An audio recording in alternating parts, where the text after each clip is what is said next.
El Laboratorio de Libros, la sección de Raquel Pastor en literatura juvenil para escritores en la que analizamos la ciencia que hay detrás de las novelas.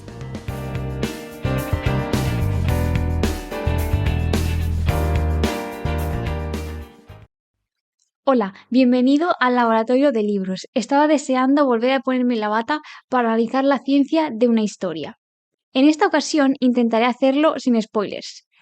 Tengo que avisarte de que en este episodio no nos vamos a quedar en la Tierra, sino que vamos a viajar al lugar más desconocido y misterioso del universo. Pero antes de entrar en materia, me gustaría aprovechar este segundo episodio para presentarte una nueva hipótesis recién salida de los matraces. He ideado una clasificación de las historias dependiendo del nivel de profundidad de la ciencia que encontramos en ellas. Imagínatelo como una pirámide. En la base encontraríamos las historias más abundantes, que serían las de clase 3, y en el pico las historias menos abundantes, que serían las de clase 1. En este episodio voy a hablar concretamente de las de clase 1, que se caracterizan por tener la ciencia como un elemento clave de la historia, forma parte del núcleo de la trama. Los protagonistas científicos que encontramos son tridimensionales, es decir, están bien construidos, no caen en estereotipos, tienen una personalidad más allá de que son científicos y aparentan ser personas de carne y hueso, ¿no? El nivel de documentación para crear estas historias de clase 1 es bastante alto, muy alto, y por eso son las menos abundantes. Por este motivo también tienen un público objetivo más selecto, porque menos gente podrá disfrutar ese tipo de historias y siempre lleva asociado un poco de difícil comprensión, aunque no en todos los casos y no en todos los niveles es difícil de entender, ya que a lo mejor simplemente significa que tenemos que buscar algún término en Google que no conocíamos y eso nos saca momentáneamente de la historia. Es decir, que en estas historias de clase 1, el límite entre la ciencia real, tal y como la conocemos, tal y como ocurre en nuestro mundo, y la ficción está muy cerca de la ciencia de verdad. O sea, tiene muy poca parte inventiva de ficción, ¿no? Y esta sería la clase a la que pertenece esta historia. Y ahora sí, vamos a pasar a hablar de la protagonista de este episodio, y es que esta novela, La Singularidad, es una novela corta de ciencia ficción dura publicada por la editorial Cerbero en julio de 2022, o sea que es muy nueva. A continuación voy a leer la sinopsis por si no la conoces. Una señal de origen claramente artificial procedente de una anomalía espacial en la que nada, ni materia ni energía puede entrar. Un mensaje codificado con las ecuaciones constantes y diagramas necesarios para construir un núcleo de salto más complejo y potente que cualquiera de los que la humanidad haya llegado siquiera a imaginar. Tenía que tratarse de una invitación. Tiempo después, la Wonderland y su tripulación están a punto de adentrarse en la anomalía para descifrar sus secretos. ¿Es posible que la señal fuese una petición de auxilio? ¿Qué es ese extraño moho que parece cubrir los objetos dentro de la singularidad? Así dicho, parece muy complicado, ¿verdad? Vamos a ir desgranándolo. Te pongo en contexto. Es el año 2421, es decir, dentro de 300 años. En esta fecha, hace 200 años que se han conseguido los viajes extradimensionales mediante núcleo de salto. Luego veremos qué es esto. Se han explorado miles de sistemas solares y se han establecido colonias en planetas y satélites. Y hasta ahora no ha habido ni rastro de otra civilización inteligente, ni siquiera de vida simple. Esto es plausible que ocurra si es que alguna vez en la realidad llegamos a explorar el cosmos. Esto es posible porque para que encontremos vida en otro planeta que no sea el nuestro, tenemos que buscarla en un espacio infinitamente grande, ¿no? Y además, la especie con la que nos topemos tenemos que encontrarla en un tiempo concreto. Es decir, puede ser que cuando lleguemos a un determinado planeta, la forma de vida que estamos buscando se ha extinguido ya o no existe aún. Por eso nuestras probabilidades de encontrar vida en otros planetas son tan bajas. Es por este motivo que cuando los científicos de la historia de la singularidad reciben un mensaje ya del espacio se emocionan tanto, y por eso intentan ir hacia su origen y descubrir qué les quieren decir con ese mensaje. Para sorpresa de los investigadores, este mensaje codificado proviene de una singularidad. Según la física, las singularidades son lugares donde nuestras ecuaciones físicas se rompen y los parámetros son imposibles de medir. Son puntos del espacio en los que está conectada una masa inimaginablemente grande en un volumen cero. Se encuentran en el interior de los agujeros negros y en el origen del universo. No obstante, no es esta definición exacta a la que se refiere la autora con singularidad en su historia. En este caso, la autora llama singularidad a una especie de burbuja oscura en la que se puede entrar disrumpiendo su membrana y está separada, aislada del resto del universo. Se cuenta que es del tamaño de nuestro sistema solar. Para que te hagas una idea, nuestro sistema solar, desde el Sol hasta la órbita de Plutón, tiene unas 40 de diámetro, tiene unas 40 unidades astronómicas.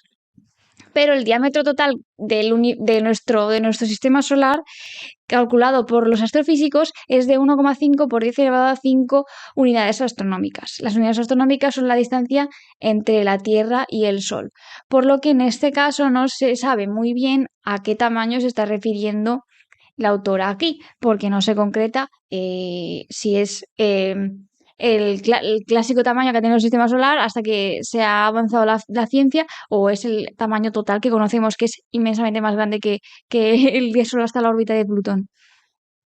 En cualquier caso, los protagonistas se aproximan a esta singularidad sin darse cuenta de su presencia, como nos podría ocurrir al estar delante de un agujero negro, que si no fuera por toda la materia que tiene orbitando, tampoco se vería. Esa singularidad es como toparse con un vacío. En su interior, los astronautas descubren que hay un sistema solar que se ve en todas direcciones a causa del efecto espejo de la singularidad. Bueno, esto es un poco imaginativo, pero le da un toque original, ¿no? Y lo curioso que ocurre cuando entran los astronautas es que dejan de recibir la señal que justamente habían estado persiguiendo durante años hasta que han podido desarrollar la tecnología para poder entrar en ella. Y no voy a decir por qué, porque eso sería un spoiler, así que lo dejo en misterio. Y te estarás preguntando, ¿y si es algo que no se ve? ¿Cómo pudieron detectarlo? ¿Cómo pudieron detectar esta singularidad? Bueno, pues lo que se cuenta en el libro es que a grandes distancias, ¿no? Allí donde se encontraban los científicos, buscaban puntos excluidos en el tejido del espacio-tiempo. Veían que la luz detrás de la singularidad llegaba más rápido porque la ignoraba y las señales entraban y salían sin alteraciones. El libro lo califica de que ocupaban un no espacio más que un espacio, ¿no?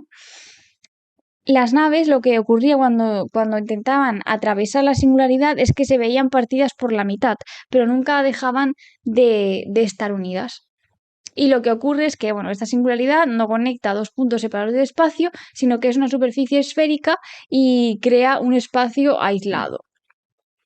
Bueno, todo este concepto de singularidad que se aleja del que conocemos de la física es inventado en este caso, aunque suena bastante creíble y tiene una coherencia interna, ¿no? Que al final es lo que importa para que, digamos, nos lo traguemos, ¿no? Para que el discurso lo encontremos lógico y razonable, incluso nos parezca científico 100% demostrado. Bueno, y ahora voy a hablar un poquito sobre la nave espacial que utilizan los protagonistas, qué tecnología tiene para viajar por el espacio y para entrar en esta singularidad, el lugar más desconocido e inexplorado que conocen. Bueno, antes que nada, recalcar que algo que siempre digo en mis clases es que los autores estamos en pleno derecho de decidir cuánto se parece a la realidad la ambientación de nuestra historia, faltaría más. Pero estos análisis que hacemos aquí en el laboratorio de libros hay que tomarlos como una forma de aprender algo de ciencia y que tal vez te puedan ser útiles para historias que estés creando. Por lo que ahora voy a comentar algunos puntos que no corresponden con la ciencia y las leyes del universo reales tal y como los conocemos. Dicho esto, vamos a pasar a hablar sobre la nave espacial. Se nos cuenta que tiene un sistema de gravedad artificial que simula la que hay en la Tierra. No sé si habrás oído hablar de esto de gravedad artificial, pero sabemos que en ausencia de gravedad, tal como ocurre en el espacio, ¿no? Cuando no estamos en un planeta o en un satélite, los astronautas pierden masa ósea y masa muscular, y la circulación de la sangre también se ve afectada. Por eso es importante recrear estas condiciones de gravedad similares a la Tierra. Que bueno, este es un concepto bastante manido en la ficción, ¿no? De ponemos la gravedad artificial. Pero ¿cómo podemos lograr esto en la vida real? Hay dos maneras que conozcamos. Acelerando la nave de una manera muy concreta en unas condiciones establecidas, o bien que rote en su diseño, eso sea circular o anular, al menos tenga módulos que así lo sean, y eso los astronautas viajen dentro de ese módulo y se crea una fuerza centrípeta que los empuje hacia las paredes, no tanto hacia el suelo, que es lo que ocurriría cuando estamos en la Tierra. Esto, por ejemplo, este tipo de naves se puede observar en la Hermes de la película The Martian. Bueno, si buscas fotos, te harás una idea mejor. En el caso de este libro no se describe la forma de la nave en ningún momento. Yo me la imaginaba más bien alargada, así, típica, normal. Pero no parece que sea ninguno de estos dos casos, ¿no? Que esté acelerando la nave o que tenga un módulo que rote. Lo desconozco. En la realidad no hemos conseguido crear este tipo de naves con módulos circulares aún, pero los ingenieros están trabajando en ello para que sí sea posible utilizar gravedad artificial. Lo que ocurre, por ejemplo, en la estación espacial es que hay un 90% de gravedad de la Tierra porque aún está muy cerca. Entonces realmente no hemos tenido esa necesidad de recrear gravedades artificiales. Pero en nuestro viaje a Marte, si los próximos años lo realizamos, esta es una necesidad acuciante, porque ya hemos visto que dañaría a los viajeros de la nave, que hasta ya sabemos que hasta llegar a Marte pues tardamos unos meses, y eso sería perjudicial para los viajeros. Otra cosa que tiene la nave es el piloto automático, que bueno, esto lo veo factible porque ya se hacen todo tipo de naves, ¿no? De barcos, de aviones, incluso supongo que de vehículos aeroespaciales. Vale, ahora vamos a entrar en un tema peliagudo, que es el de la velocidad de la luz, que ya lo trato en mi clase de viajes en el espacio y el tiempo, que si la has visto, habrás podido ver que es bastante complejo. Y lo que ocurre aquí en esta historia es que la nave espacial tiene unas pequeñas sondas de exploración que son capaces de ir a la velocidad de la luz. Y aquí hay varias cosas. La primera cosa siempre es que la materia no puede ir al 100% de la velocidad de la luz, que bueno, te recuerdo que son 300.000 kilómetros por segundo. Siempre se queda al 99,999%. Eso lo primero, pero bueno, vamos a asumir que yendo a la velocidad de la luz, estamos asumiendo que es este 99,9. En la segunda cosa es que hacen falta cantidades desorbitadas de energía para que logremos llegar a estas velocidades y cuanto más te quieres acercar, la energía aumenta exponencialmente, la necesaria para llegar. Por tanto, un pequeño dispositivo como una sonda que tiene cámara, micrófono, poquita cosa más, no podría albergar el combustible necesario para moverse a sus velocidades, incluso aunque tenga poca masa. Por no hablar de que no conocemos materiales que resistan estas velocidades.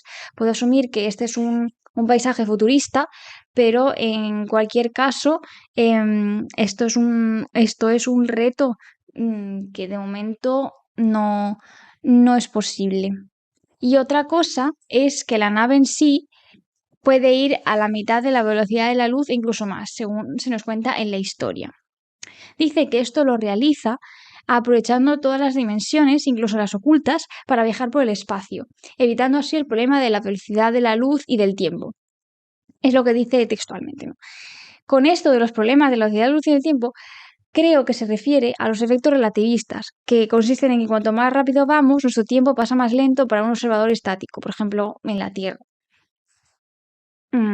Bueno, la nave más rápida construida por el hombre hasta el momento, ¿cuánto porcentaje crees que alcanza la velocidad de la luz? Solo el 0,05%. Por eso estamos aún muy lejos a nivel de ingeniería y fuentes de energía que nos permitan llegar al 5%. Es que ni siquiera al 2% estamos hablando. Y por otro lado, y bueno, ya he comentado antes que requieren unas cantidades de energía ingentes, aumentan en proporción a la masa, pero en cualquier caso mm, imposibles. Por otro lado, hay teorías físicas, como la de cuerdas, que en su planteamiento matemático incluyen hasta 11 dimensiones, 7 de ellas de escala microscópica, por eso no las vemos. Las otras 4 son las que ya conocemos, las 3 espaciales y una temporal. Pero su existencia es meramente hipotética. Y de existir serían intransitables, mucho menos para una nave de un tamaño de 100 metros de largo o una cosa así. Aunque esto se quiere parecer o me recuerda un poco al famoso motor de curvatura de Star Trek, que bueno, si no conoces cómo funciona, si no has visto la mítica serie, lo que ocurre con la nave es que ella en sí no se mueve, sino que modifica el espacio por detrás y por delante de ella. El de delante lo contrae y el de atrás lo expande, de manera que estás acercándote a tu objetivo, pero no viaja tanto por dimensiones ocultas. Simplemente me ha recordado un poco la idea. Y luego te contaré otra cosa por la que me ha recordado. Bueno, ¿y cómo funciona esta nave que va tan veloz? Bueno, pues se nos cuenta que funciona mediante un generador radioactivo y materia exótica. Casi nada, ¿eh? Estas son las supuestas fuentes de energía de la nave. Supuestamente este generador radiactivo tendría que estar aislado para no causar daños a la tripulación o el sistema electrónico. Debería transformar energía atómica en energía de propulsión para la nave. La idea de utilizar energía nuclear en vehículos se ha explorado tímidamente en la realidad. Y el campo aeroespacial solo se ha hecho para cohetes, para salir de la órbita del planeta, aunque muchos proyectos fueron cancelados. No obstante, bueno, quizás si seguimos avanzando por esa vía, sobre todo ahora con la energía de fusión, que está más en auge que la de fisión, pues quizá el futuro esté por ahí. En cuanto a la materia exótica, creo que se está refiriendo a un tipo de materia que repele en vez de atraer. Técnicamente, se dice que ese tipo de materia viola las condiciones de energía, que son relaciones simples entre la densidad de energía y la presión de la materia que se conjeturan en muchos teoremas de la relatividad general. Expresan, por ejemplo, que la densidad de energía es positiva para todo sistema de referencia. Y esta estamos diciendo la energía exótica que es negativa, por esto ya se están contradiciendo. Aunque es cierto que se conocen violaciones de estas condiciones de energía, todas ellas son de origen cuántico y extremadamente pequeñas. En realidad, no se sabe aún con certeza si tal tipo de materia puede existir hoy o puede haber existido en alguna etapa temprana del universo.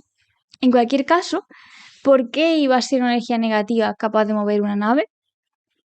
A no ser que se esté refiriendo al motor de curvatura que ya hemos comentado antes, que de hecho, en su supuesto teórico, necesita ese tipo de energía para realizar esta contracción y dilatación del espacio. En cualquier caso, en vez de estas fuentes energéticas, la autora podía haber utilizado la antimateria mismamente, que sí existe y su desintegración es la fuente energética más poderosa que conocemos, aunque a día de hoy no la sabemos controlar, por eso no la usamos.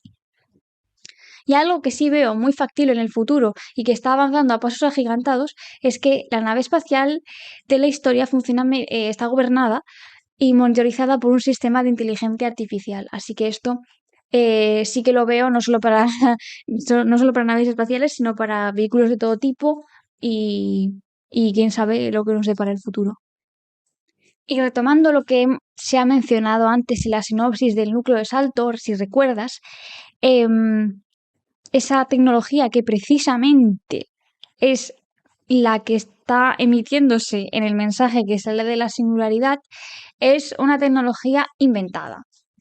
Y en teoría, según la historia, permite saltar entre dimensiones, que, bueno, se supone que la singularidad es otra dimensión, aunque hay que hacer aquí una distinción entre dimensión y mundo paralelo, porque ya hemos visto que es la teoría de cuerdas la que dice que hay dimensiones microscópicas, pero en ningún caso son macroscópicas que podamos viajar a ellas.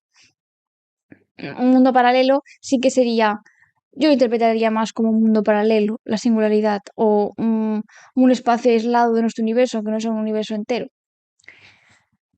En la historia se describe cómo consiguen investigar sobre esta tecnología que resulta revolucionaria, claro, y bueno, se, se optimiza esta tecnología gracias al mensaje que ha llegado desde la singularidad. Pero en este caso, al ser inventado esta tecnología, simplemente aparenta ser algo científico y resulta coherente. Y en cuanto a lo que se encuentran los astronautas dentro de esta misteriosa singularidad, lo primero que se topan es un sistema solar interior.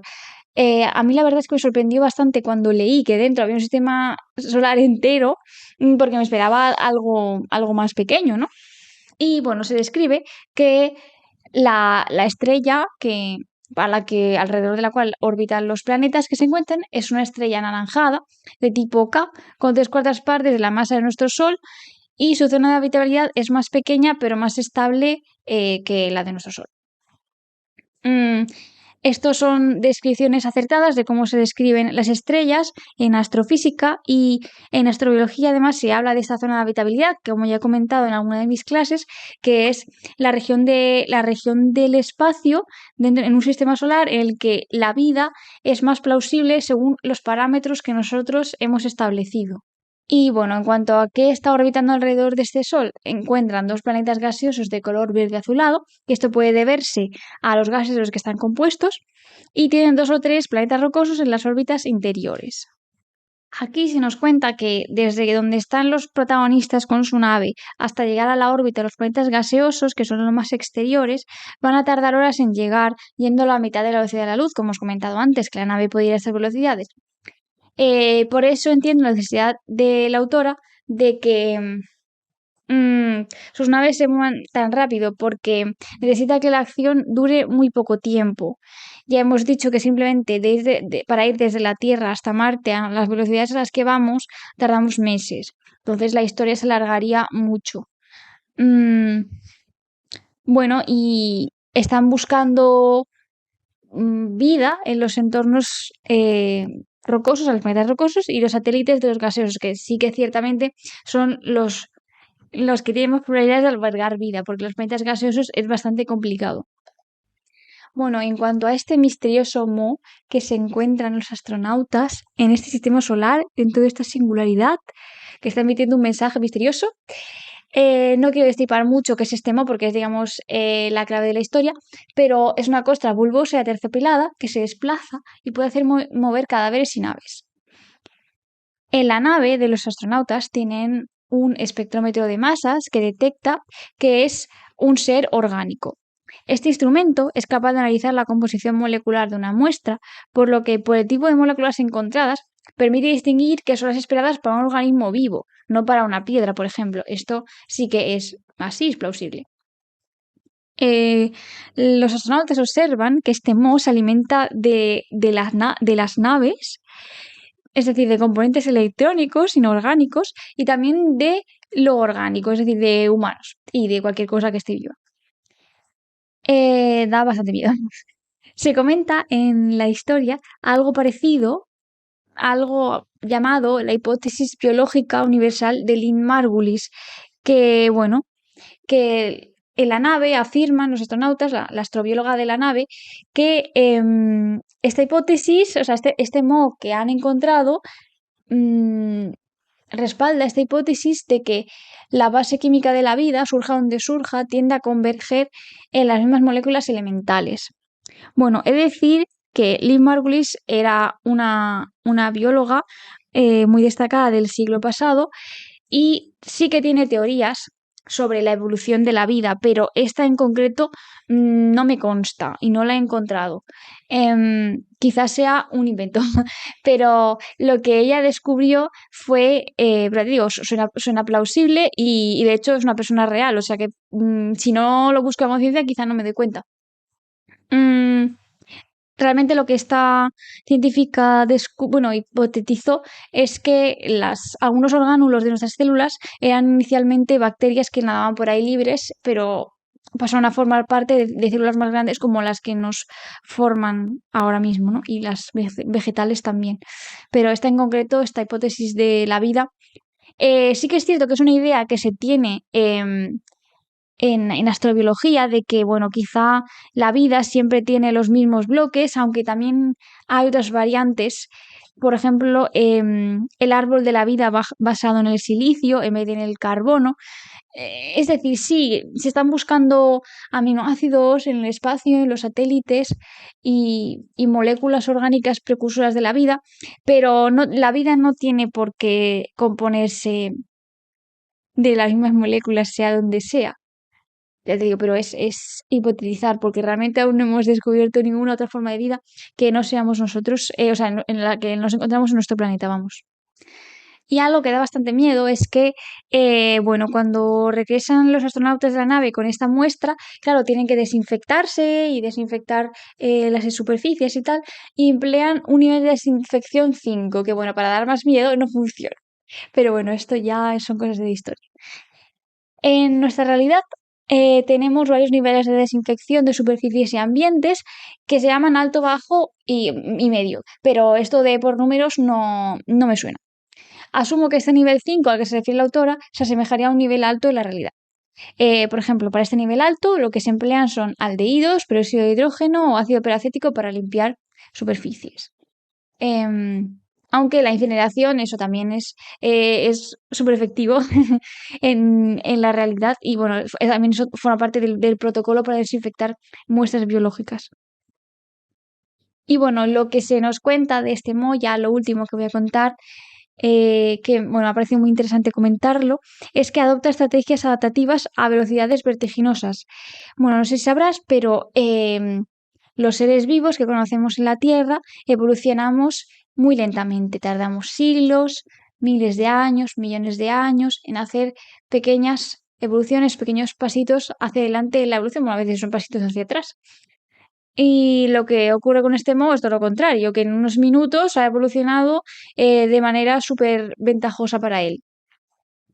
Lo que se explica en el libro es que esto es similar a la nanobiotecnología, que bueno, esta es una tecnología que aprovecha la biología molecular para construir nanomáquinas que bueno, hagan procesos o ayuden a llevar medicamentos a determinados objetivos y eso es ahora mismo para lo que se está usando la nanobiotecnología, pero suena muy guay, ¿no? Suena como la explicación típica de las películas de que esto es cuántico, pues eso.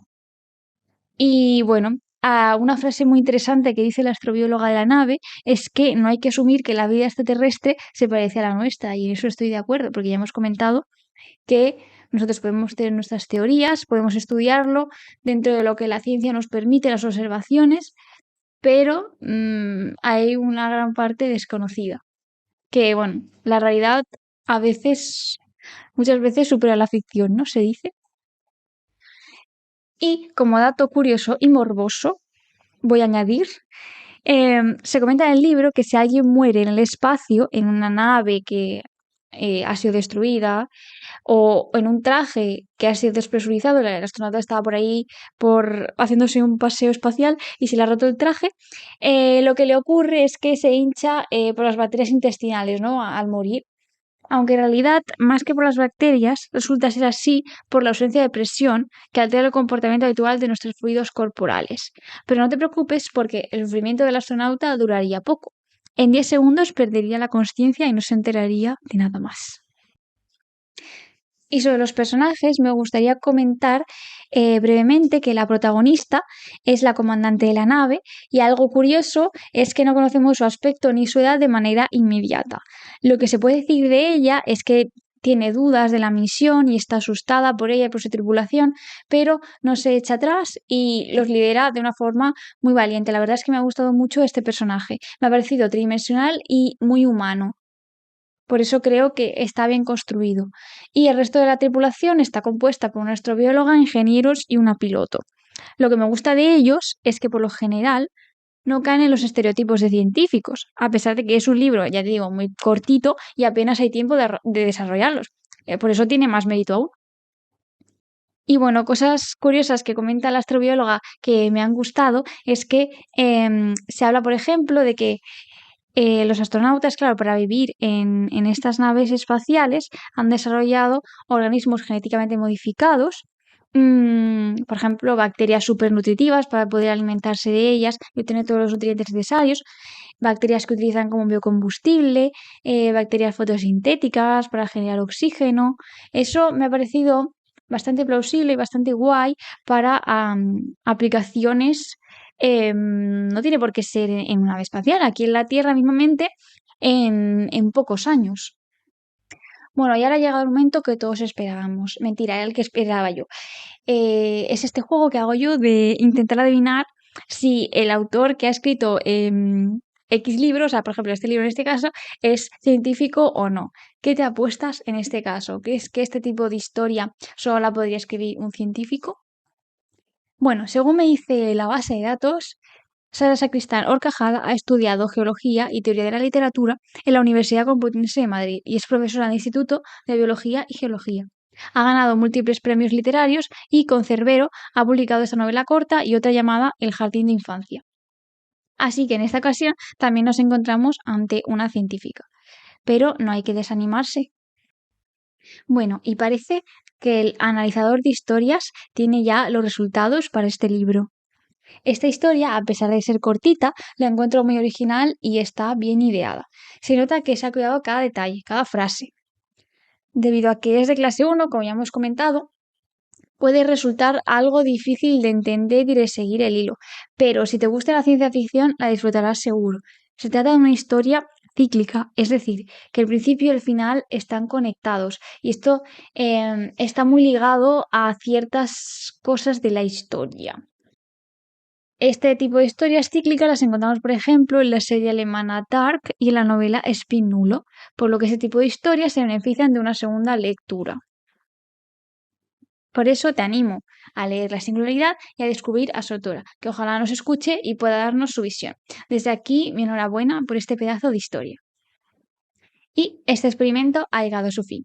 Por eso, si te gusta esta sección, te invito a que compartas el episodio por tus redes sociales y nos cuentes tus impresiones por comentarios en YouTube o iVoox, además de puntuarnos en Spotify y Apple Podcast. No te olvides de experimentar con la escritura.